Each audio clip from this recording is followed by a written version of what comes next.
नमस्कार दोस्तों, मैं आप सभी के लिए लेके आई हूँ कुमार गौरव सर की जीके जीएस ब्रह्मास्त्र बैच में मॉडर्न हिस्ट्री की रिवीजन क्लास। यदि आप चैनल पर नए हो तो चैनल को सब्सक्राइब अवश्य करें ताकि आपको नोटिफिकेशन मिलता रहे और इस क्लास के हैंड नोट्स भी आपको टेलीग्राम चैनल पर मिल जाएगी। शुरू करते हैं मॉडर्न हिस्ट्री की क्लास। इसमें हम बचे हुए वायसराय को पहले देख लेते हैं, इसके बाद हमारी टॉपिक स्टार्ट होगी कांग्रेस के बारे में।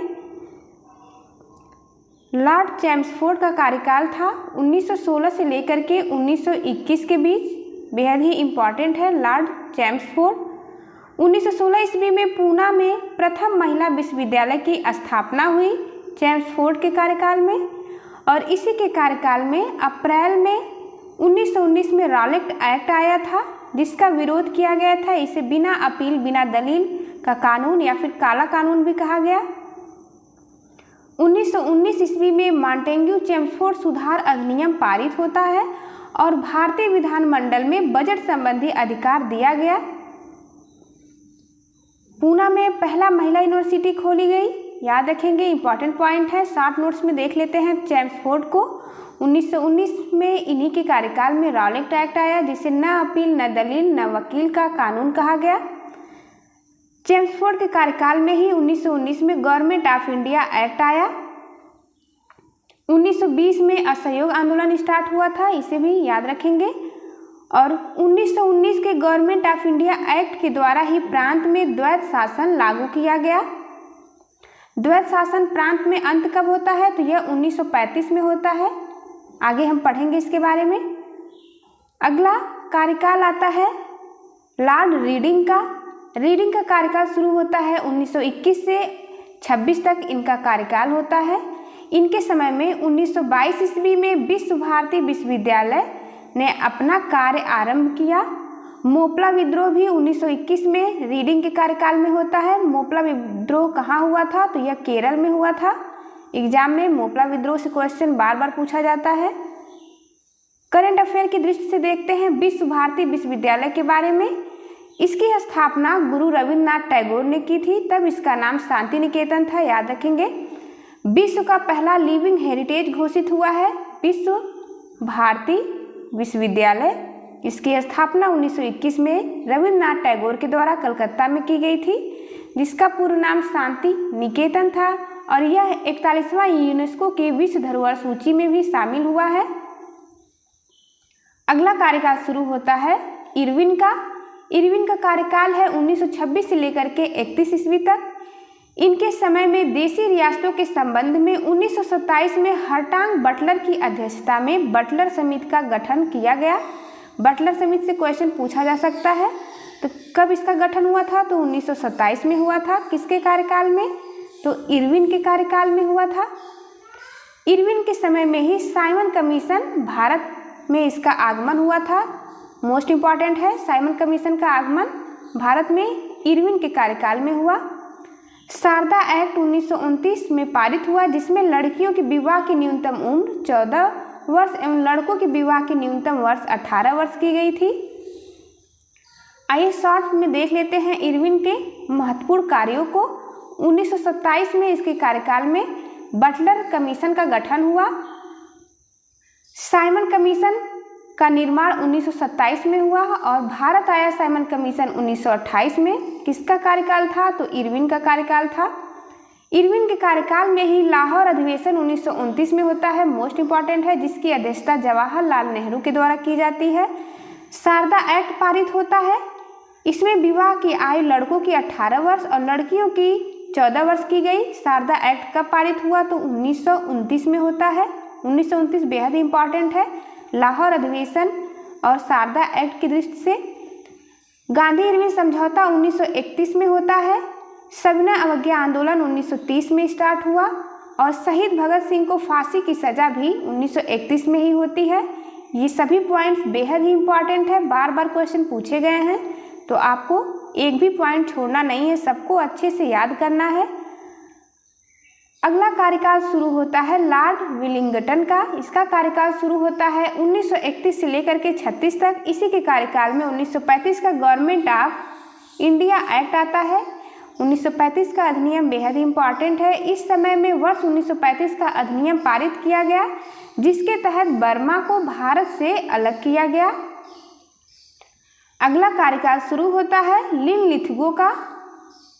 1936 से लेकर के 44 ईस्वी तक इनका कार्यकाल होता है, 1944 तक। यूपीपीसीएस में पूछा गया क्वेश्चन है ये। इनके समय में द्वितीय विश्व युद्ध होता है। द्वितीय विश्व युद्ध की शुरुआत 1939 से शुरू होती है और 1945 तक चलता है। 1940 ईस्वी का अगस्त प्रस्ताव इसी के समय में लाया गया था। यानी किसके समय में लाया गया था? तो लॉर्ड लिनलिथगो के समय में अगस्त प्रस्ताव आया था और सेकेंड वर्ल्ड वार भी इसी के समय हुआ।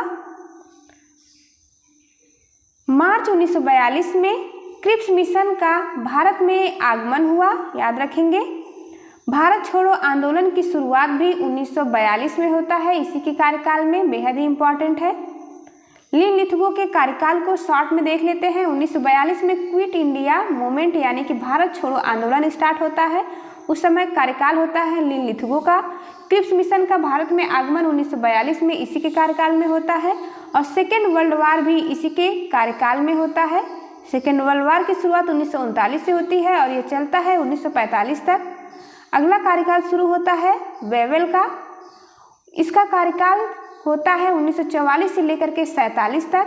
इसके समय में राजनीतिक समाधान के लिए शिमला सम्मेलन 1945 में आयोजन किया जाता है तथा कैबिनेट मिशन का भारत में आगमन भी वेवेल के कार्यकाल में होता है। कैबिनेट मिशन भारत कब आता है? तो कैबिनेट मिशन 1946 में भारत आता है। इसमें 3 सदस्य होते हैं जिसका अध्यक्ष पैंथिक लॉरेंस होता है। आप इसे 5 ट्रिक की सहायता से याद रख सकते हैं। पी से पैंथिक लॉरेंस, ए से अलेक्जेंडर और एस से स्टेफन फोर्ड क्रिप्स, याद रखेंगे। इन सब के बारे में हम डिटेल में पढ़ेंगे, अभी शॉर्ट में इसे देख लेते हैं। लॉर्ड माउंटबेटन, इसका कार्यकाल शुरू होता है 1947 से लेकर के 48 तक होता है। ब्रिटिश भारत का अंतिम एवं स्वतंत्र भारत का पहला वायसराय था लॉर्ड माउंटबेटन। बहुत ही इंपॉर्टेंट क्वेश्चन है ये। इसके कार्यकाल में स्वतंत्र भारत हुआ, यानी 1947 में देश आजाद होता है। उस समय कार्यकाल किसका था? तो कार्यकाल था माउंटबेटन का। एवं भारत और पाकिस्तान नामक 2 स्वतंत्र राष्ट्रों की घोषणा भी माउंटबेटन के कार्यकाल में ही होती है। भारत पाकिस्तान विभाजन हेतु रेड क्लिफ आयोग का गठन भी किया गया। स्वतंत्र भारत के प्रथम एवं अंतिम भारतीय वायसराय चक्रवर्ती राजगोपालाचारी थे। बेहद ही इंपॉर्टेंट पॉइंट है। माउंटबेटन के कार्य को शॉर्ट फॉर्म में देख लेते हैं।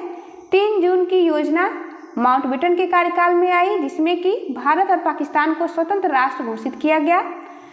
देश आजाद हुआ 15 अगस्त 1947 को, माउंटबेटन का ही कार्यकाल था। ब्रिटिश भारत के अंतिम वायसराय और स्वतंत्र देश के पहले वायसराय माउंटबेटन थे। रेड क्लिफ आयोग का गठन भी इन्हीं के कार्यकाल में होता है, जिसमें भारत पाकिस्तान के बीच सीमा का निर्धारण किया जाता है। आंदोलन के समय गवर्नर जनरल और वायसराय कौन थे, इसको देख लेते हैं शॉर्ट फॉर्म में। 1857 की क्रांति के समय कैनिंग था। 1905 के स्वदेशी आंदोलन के समय करजन का कार्यकाल था। 1919 के जलियांवाला बाग हत्याकांड के कार्यकाल था चेम्सफोर्ड का। कई बार क्वेश्चन पूछा जाता है। ये सभी बेहद ही इंपॉर्टेंट है। 1919 में जलियांवाला बाग हत्याकांड हुआ, उस समय कार्यकाल चेम्सफोर्ड का था। 1920 में असहयोग आंदोलन स्टार्ट होता है, उस समय भी कार्यकाल चेम्सफोर्ड का था। 1930 में सविनय अवज्ञा स्टार्ट होता है, इस समय भी कार्यकाल था इरविन का। इरविन का कार्यकाल बेहद ही इंपॉर्टेंट है। 1942 में भारत छोड़ो आंदोलन स्टार्ट होता है, कार्यकाल किसका था? तो लिनलिथगो का कार्यकाल था। रिपन के समय में इल्बर्ट बिल विवाद हुआ था। आइए समझते हैं क्या है इल्बर्ट बिल विवाद। रिपन ने न्यायपालिका को 2 भागों में पृथक्करण किया था, जिसमें कि भारतीय न्यायाधीश थे और यूरोपियन न्यायाधीश थे। भारतीय न्यायाधीश को केवल भारतीय मामले पर सुनवाई का अधिकार था, लेकिन यूरोपियन न्यायाधीश को सभी प्रकार के केस की सुनवाई का अधिकार था। इसी को इस भेदभाव का अंत किया गया, इसे इल्बर्ट बिल कहते हैं। और इसका विरोध यूरोपियन के द्वारा किया गया कि भारतीयों को अधिकार नहीं देना है सभी पर सुनवाई करने का। इसे श्वेत विद्रोह भी कहा जाता है। हमारी टॉपिक स्टार्ट होती है कांग्रेस। कांग्रेस को पढ़ने से पहले हम देखेंगे कांग्रेस की पूर्ववर्ती संस्थाएं, यानी कांग्रेस की स्थापना के पहले कौन कौन सी महत्वपूर्ण संस्थाएं थी और उनके संस्थापक कौन थे। बेहद ही इंपॉर्टेंट है, एग्जाम में बार बार क्वेश्चन आता है। लैंड होल्डर सोसाइटी या जमींदारों के हितों की रक्षा के लिए 1838 में द्वारिकानाथ टैगोर के द्वारा इसकी स्थापना की गई। ब्रिटिश इंडियन एसोसिएशन, इसकी स्थापना 1851 में हुई। इसके संस्थापक कौन थे, तो राधाकांत देव इसके संस्थापक और अध्यक्ष दोनों थे। ईस्ट इंडिया एसोसिएशन की स्थापना कब होती है, तो 1866, याद रखेंगे 1866 में ईस्ट इंडिया एसोसिएशन की स्थापना होती है और इसके संस्थापक दादा भाई नौरोजी होते हैं। लंदन में इसका नेतृत्व करते हैं ये। पूना सार्वजनिक सभा, इसकी स्थापना 1870 में होती है। इसके संस्थापक महादेव गोविंद रनाडे थे। इंडियन लीग की स्थापना कब हुई, तो 1875 में इंडियन लीग की स्थापना की जाती है। संस्थापक थे शिशिर कुमार घोष। इनकी पत्रिका का नाम है अमृत बाजार पत्रिका। इंडिया एसोसिएशन की स्थापना कब होती है, तो इंडिया एसोसिएशन की स्थापना 1876 में होती है। आनंद मोहन घोष और सुरेंद्र नाथ बनर्जी इसके संस्थापक थे। कलकत्ता में इसकी स्थापना की जाती है इंडिया एसोसिएशन की। अगला है मद्रास महाजन सभा, इसकी स्थापना 1884 में होती है।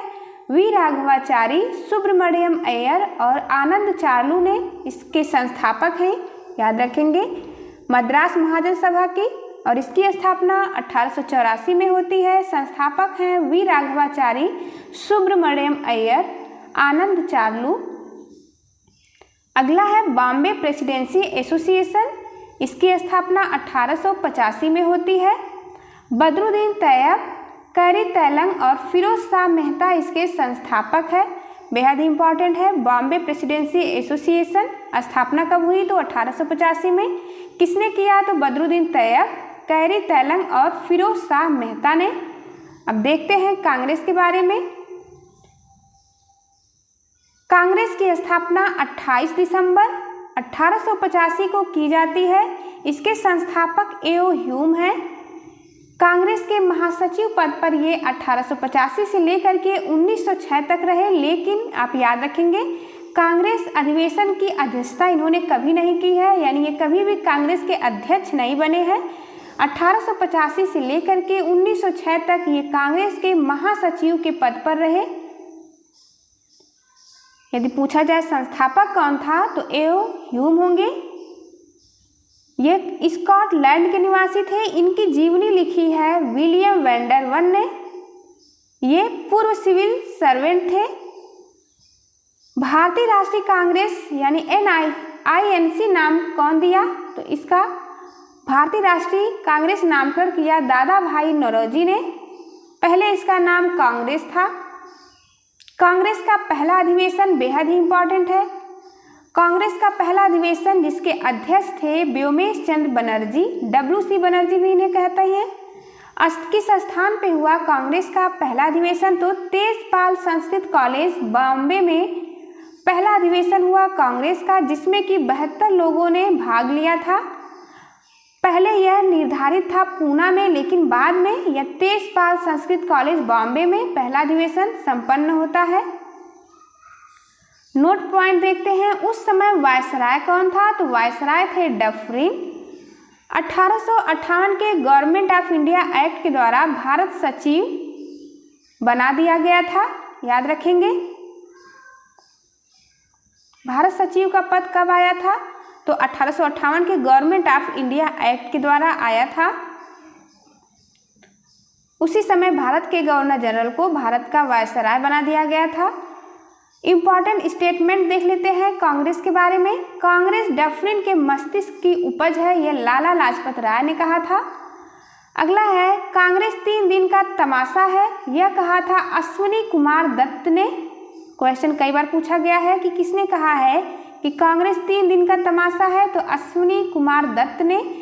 कांग्रेस डफरिन के मस्तिष्क की उपज है, ये कहा था लाला लाजपत राय ने। यदि 2 से 3 बार आप इसे पढ़ेंगे तो आपको इजीली याद हो जाएगा। कांग्रेस का महल भरभरा कर गिरने वाला है, यह कहा था करजन ने। अगला है कथन, यदि वर्ष में एक बार मेढक की तरह टर्राएंगे तो हमें कुछ भी नहीं मिलेगा, यह कहा था बाल गंगाधर तिलक ने। कांग्रेस की स्थापना 2 सिद्धांत पर हुए थे। पहला सिद्धांत सेफ्टी वाल्व थियरी का सिद्धांत है, जिसे लाला लाजपत राय ने कहा था, और दूसरा सिद्धांत था त्वरित चालक सिद्धांत, इसे गोपाल कृष्ण गोखले ने दिया। याद रखेंगे कांग्रेस की स्थापना के 2 सिद्धांत। चलिए मिलते हैं आपसे अगली वीडियो में, तब तक के लिए नमस्कार। ये बेहद ही इंपॉर्टेंट टॉपिक चल रहे हैं, आपको एक एक पॉइंट सबको ध्यान से पढ़ना है और याद करना है, क्योंकि एग्जाम में प्रश्न इसी से पूछे जाते हैं। मॉडर्न हिस्ट्री का वेटेज ज़्यादा होता है किसी भी एग्जाम में, जीके के प्रश्न यदि आते हैं तो।